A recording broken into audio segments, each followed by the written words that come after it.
अगर आप परेशान हैं और धैर्य आपका आंसर दे चुका है, मतलब जवाब दे चुका है कि वो आपके साथ नहीं रहेगा, तो डेफ़िनेटली ये स्टोरी आपके लिए है। आप इसे ध्यान से सुनें। इसमें कुछ ख़ास नहीं है बट बहुत कुछ है। अगर आपने अपने आप से इसे रिलेट कर लिया, तो मुझे लगता है कि ये आपके प्रश्नों का आंसर भी दे सकता है, उत्तर भी दे सकता है। तो बस बहुत छोटे से मैं बता रही हूँ, मैं आपका ज़्यादा टाइम नहीं लेना चाहती क्योंकि टाइम बहुत कीमती होता है। तो सबसे पहले ये बता दूँ मैं कि ये सत्य स्टोरी है, ये फ़ॉल्स नहीं है। ये एक ऐसी जगह की है, छोटा-सा शहर था, शहर का नाम नहीं बताऊँगी, जिसमें कैरेक्टर हैं उनके मैं नाम चेंज करती रही हूँ। कैरेक्टर लेडी का नाम था आरती और हस्बैंड का नाम था शंकर। उन दोनों की शादी हुई। शादी बहुत ही अच्छे और अच्छे फैमिली में हुई, दोनों अच्छे फैमिली से बिलॉन्ग करते थे।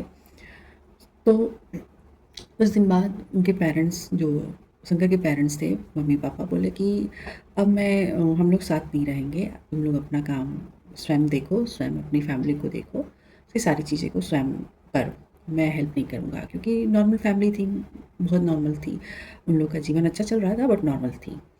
तो हस्बैंड वाइफ दोनों अब अपना-अपना काम करने लगे।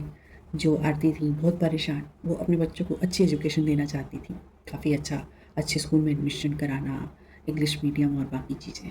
वो ऐसे परेशान होके पूजा तो हमेशा वो करती ही थी, लेकिन उस समय वो मंदिर डेली जाने लगी। कान्हा राधे कृष्ण का मंदिर था, बहुत ही प्यारा मंदिर, बहुत ही सुंदर मंदिर। मंदिर वैसे ही पॉज़िटिव होता है बहुत, वहाँ की वाइब्रेशन, इसलिए कहते हैं कि कभी-कभी मंदिर में जाके पूजा करें या ना करें, बैठना ज़रूर चाहिए शांति से।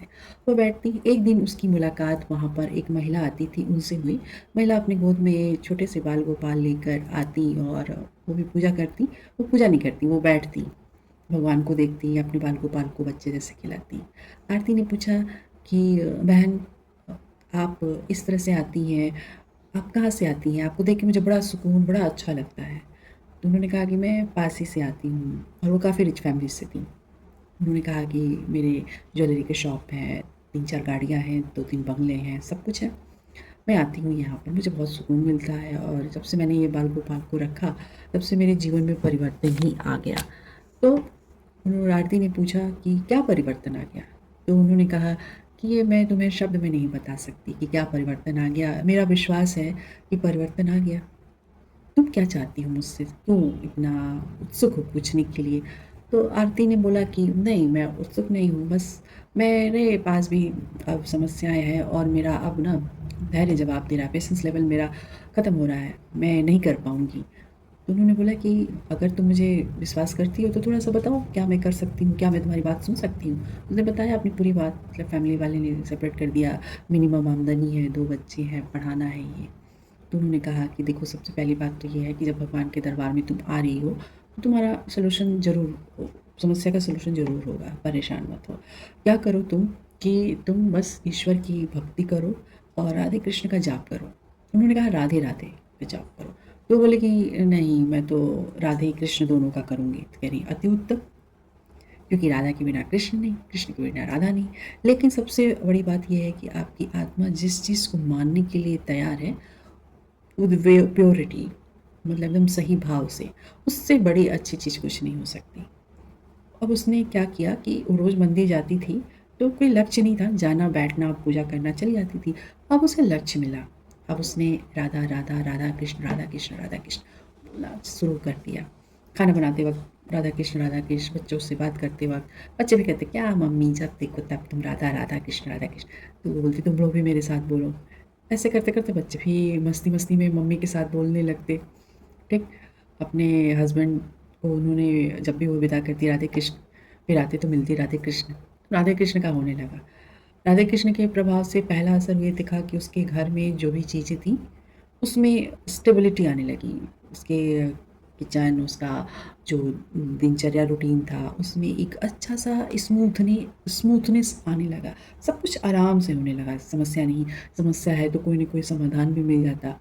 कभी-कभी उसके बच्चों की फ़ीस अटक जाती, वो नहीं दे पाती, तो ससुर अपने आप ही कह लेते, फादर इन लॉ, कि अच्छा इस बार मैं दे रहा हूँ, मुझे बहुत धीरे-धीरे वापस कर देना।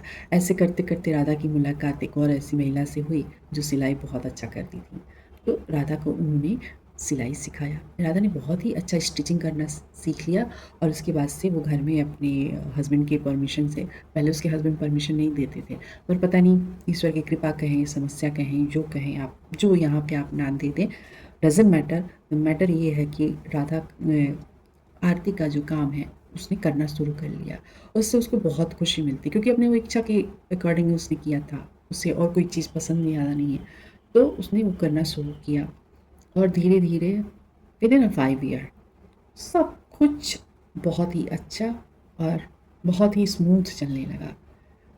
तो ये होता है राधा कृष्ण और ईश्वर की भक्ति में शक्ति। वो दिखेगा नहीं, भगवान स्वयं नहीं आएंगे, लेकिन अपने ही बनाए हुए प्रारूप को किसी को भेज देंगे कि जाओ। क्योंकि कहते हैं हर इंसान में आत्मा है और हर आत्मा भगवान का एक अंश है, एक पार्ट है, एटम है, मॉलिक्यूल्स है, क्या है, इस पे आप बहस मत कीजिए, इस पे किसी को बहस नहीं करना चाहिए। बस है तो है, और आपका विश्वास है तो सब कुछ है। विश्वास से बड़ी कोई चीज़ नहीं होती है। आप विश्वास कर लेंगे तो आप पूरी दुनिया को जीत लेंगे, और आप विश्वास नहीं करेंगे तो आप जीत के भी हार जाएंगे। तो बस ये कहानी का यही था कि धैर्य जब वो परीक्षा लेता है तो उसे डरना नहीं चाहिए।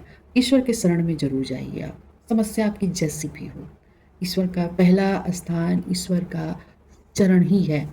पहले वहाँ से आप विनती करना, प्रार्थना करना, ट्रीटमेंट करना, जो आपके तरीके हैं शुरू कीजिए। उसके बाद से रास्ते अपने आप आपको मिलते जाएंगे। कभी कभी रास्ते खुद चल के आ जाते हैं। तो ये बात है ईश्वर की भक्ति में, कृष्णा की भक्ति में। तो आज बस इतना ही। आई होप आपको थोड़ा-सा राहत मिल सके, तो ये मेरी सबसे बड़ा सौभाग्य होगा। धन्यवाद। तो अब मैं रखती हूँ। धन्यवाद।